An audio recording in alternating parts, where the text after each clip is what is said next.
We begin with the Alberta Premier's visit to Ottawa. Danielle Smith is here to open a new provincial office as she battles the federal government on multiple issues. Her gender identity policy could be the newest front in that fight. What she has proposed to ban young LGBTQ2 kids from being who they are puts lives at risk. And the decision to come out to one's family does not belong to a teacher, a school. It definitely does not belong to a premier. That is a person's decision alone. I hope we don't get to a court challenge, but we're going to look at every single option. And it's really important that Albertans and Canadians lean in and say, this is not the Canada of today. Danielle Smith is, of course, the Premier of Alberta, and she joins me now here in Ottawa. Premier, welcome to the show. It's good to have you back in the studio this time.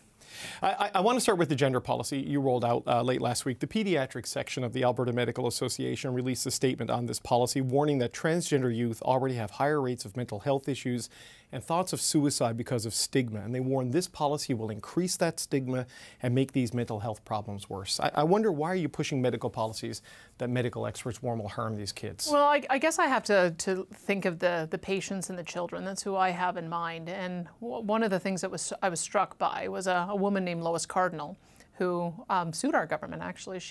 She wanted medical assistance in dying because she felt like she was forced into transitioning faster than she wanted to. She started her process at 19, and by 21, she had already had top and bottom surgery and had nothing but medical problems afterwards. And so I felt, you know, if a 19-year-old feels like they're being pressured into this, when is the right age for a young person to make these decisions? So we want to just make sure that there's clear guideposts so that kids are being supported along the way, so that families are involved in the process, and that's the reason why we put the package together. I mean, this is a terrible story about Lois Cardinal, but is that the basis of the policy? Did you consult with experts on this? Because the medical experts in your province are saying they were not consulted on this policy. I can tell you that there's a division in the medical community, and we saw that in the UK when they shut down their Tavistock gender identity clinic. And we don't want to do that, obviously. We don't want to leave anybody without having continuity of care. But it was similar kinds of concerns about when is the appropriate time for a child to make the decision on puberty blockers. When's the appropriate time for a child to make a decision on cross-sex hormones and surgery? And so we're watching what's happening in the UK and Denmark and the Netherlands, Sweden, Finland, Norway. They're all making these kinds of really difficult decisions and having these really important public discussions, and we think it's time that we did too. But I guess, which experts did you consult? Did you just read what other countries are doing? Like, who wrote this policy and in consultation with whom? There's been a lot of consultation, and we've been watching the trends around the world. We've been watching what's happening in the rest of the country. We've been listening to parents. Parents are the ones who are most concerned. They want to know what's going on with their kids. And I think, unfortunately, what we're seeing is that increasingly there are policies being proposed that would divide families, and we want to make sure that families stay together, because quite frankly, these kids are at risk, and they need to have a loving, supportive family around them. They need to have loving, supportive adults around them, and you don't get to that if you cut the family out of these important discussions. I understand that, but you don't want to cut experts out of important policy decisions either, right? So I'm just wondering, which experts did you consult with? Who sat down with you as you were drafting these regulations? I mean, clearly a lot of work went into the communications of it with the video, but it's unclear to me who you consulted with. As I said, we're watching what is happening around the world, and there is a robust discussion about at what point do these decisions get made. And so we've started the conversation. We're going to continue it. The policy is going to be drafted and legislation in the fall, so there's lots of opportunity to continue having input. But we thought it was important, with some of the early concerns that we've been hearing from parents, that we make it pretty clear that there's going to be some guidelines around.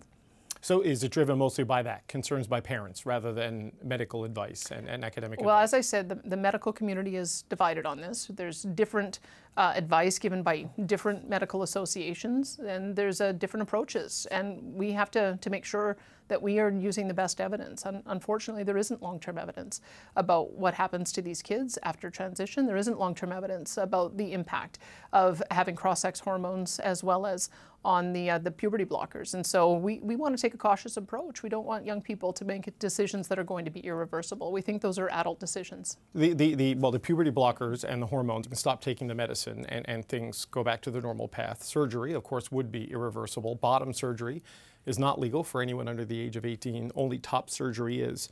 According to the data we've seen nationally, only 985 people had top gender reassignment surgery in 2023 out of a population of 40 million people. It was only 22 people under the age of 18 in Alberta in 2023. How many kids are you trying to manage with this process? It seems like it's a small enough number.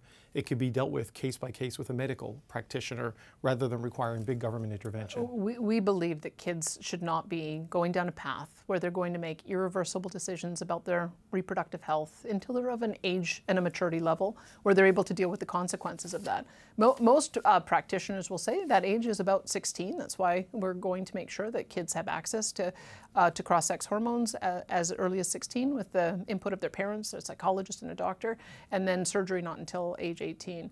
But these are really difficult conversations to have, and we just don't want any young children to feel like they've made a decision that is going to impact their ability to have children in the future prematurely. I think they need to have a maturity level to be able to make those decisions. You've talked about parental rights in this, and on the medical side of it, parental decision-making is largely removed and government decision-making is substituted for that, right? So how does that square with your advocacy of parental rights? And again, how many children in Alberta are asking for this surgery? Like, how big of a population are you trying to manage with this policy? Look, sometimes government has to step in.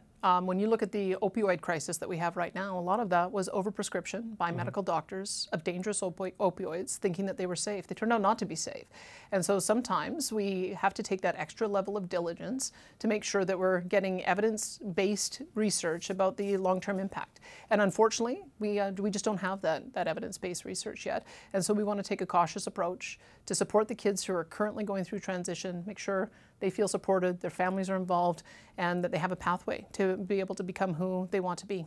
The federal government says you're demonizing trans kids. Your critics in Alberta say this could cost kids' lives, and we've seen some political analysis in Alberta that this is all because of Take Back Alberta, which has taken over a lot of your rural riding associations or gotten elected en masse in a lot of your rural riding associations. What do you say to these claims? Well, I think it's disappointing that the media hasn't covered what is happening around the world and why it is the Tavistock clinic got closed. In fact, Thunder Bay, they've actually closed another clinic that is going to leave kids without care. We're not doing that.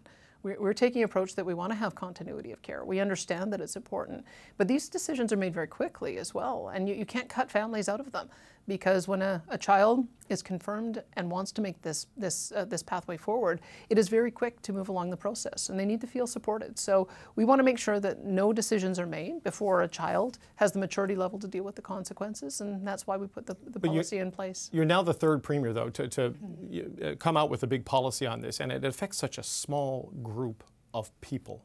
Why is such a small group of people across the country, and even smaller, in Alberta as a subset of this group of people, being given so much political focus in terms of their life decision making process instead of leaving it to them, their family, and their doctor? Well, I can tell you there's a New York Times article that suggests as many as 10% of kids who transition regret it and want it reversed. There's 20% who don't continue on. So a 30% number of people who make a decision to go down this path of irreversible changes and having regret later, that's a very high number of failure. And so I'm looking at those individuals. I want them to make sure that when they make a decision, they understand the full consequences and they're prepared to deal with it. We don't want any regret, not on these important decisions. So it doesn't matter how small that number is. I would like the number of kids who are expressing regret because they transitioned too early, didn't know the consequences, and gave up the chance of having children. I want that number to be zero. And the way you do that is you make sure that you have more diligence in the process. On the other side of the ledger, though, are people who have gone through this journey and said if these options weren't available to them at a young age, self-harm was prevalent, suicide was a possibility, the stigma and the depression and the mental health toll of not being able to get puberty blockers, hormone therapy would have been catastrophic for them. How do you balance it on the other side, Premier, if they can't get the care that they say they need? And that's why we are making the care available at 16 years of age for those who have the maturity level to be able to make those decisions and deal with the consequences. Post-puberty, though, right? And for kids with gender dysphoria, that's too late, a lot of them say.